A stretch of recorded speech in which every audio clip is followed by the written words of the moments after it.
Private coaching এর উপর dependency কমানো দরকার বলে আমরা মনে করি। আমরা যদি স্টেম এডুকেশনের কথা বলি, আমাদের দেশে সাধারণত এডুকেশন বলতে সচরাচর সাধারণ এডুকেশনের কথা বলা হয়, কিন্তু আমরা এখানে প্রযুক্তিগত জ্ঞানের বা প্রযুক্তিগত শিক্ষাকে আলাদা করে নিয়ে আসতে চাই, যেটা বিশ্বব্যাপী বহুল পরিচিত, কিন্তু এই বিষয়গুলো আমাদের এখানে যথেষ্টভাবে আলোচনায় আসে না।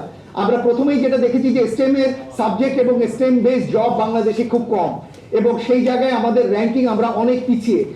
সুতরাং সেই জায়গায় আমাদের এখানে বড়ভাবে কাজ করার সুযোগ রয়েছে, যেটা আমরা দেখতে পাই। এবং আপনি যদি ইউনিভার্সিটি অফ ঢাকার 24-25 অ্যাডমিশন দেখেন, তাহলে দেখবেন মাত্র 6% ক্যান্ডিডেট কোয়ালিফাই করেছে সায়েন্স ইউনিটে।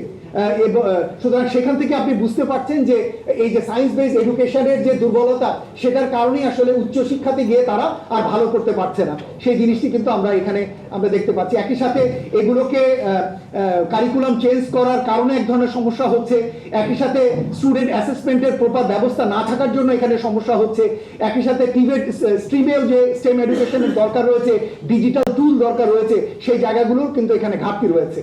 এক্ষেত্রে আমরা মনে করি 180 দিনের ভিতরে অডিট এবং সায়েন্স ল্যাব ইমপ্রুভ করা দরকার, সায়েন্স ক্লাবগুলো, সায়েন্স অলিম্পিয়াড আরো শক্তিশালী করা দরকার, অথেন্টিক প্র্যাকটিক্যাল এক্সামিনেশন দরকার, স্টেম গ্র্যাজুয়েটদের জন্য ল্যাবরেটরি এবং টিচিং এর ব্যবস্থা করা দরকার, এবং একাডেমিক কারিকুলাকে আরো বেশি সায়েন্স বেস করার জন্য উদ্যোগ নেবার প্রয়োজন রয়েছে বলে আমরা মনে করি, এবং একই সাথে প্রাইভেট কোচিং এর উপর ডিপেন্ডেন্সি কমানো দরকার বলে আমরা মনে করি। 180 দিনের পরে আমরা যেটি বলেছি সেটি হলো যে সরকারের একটা দীর্ঘমেয়াদী স্টেম রোডম্যাপ থাকা দরকার, এবং এক্ষেত্রে আমরা মনে করি যে পাস কারিকুলামকে দেখে সেখানে গুরুত্বপূর্ণ যে সুযোগগুলো রয়েছে সেগুলোকে আবার নতুন করে পুনর্বিবেচনা করার সুযোগ রয়েছে বলে আমরা মনে করি।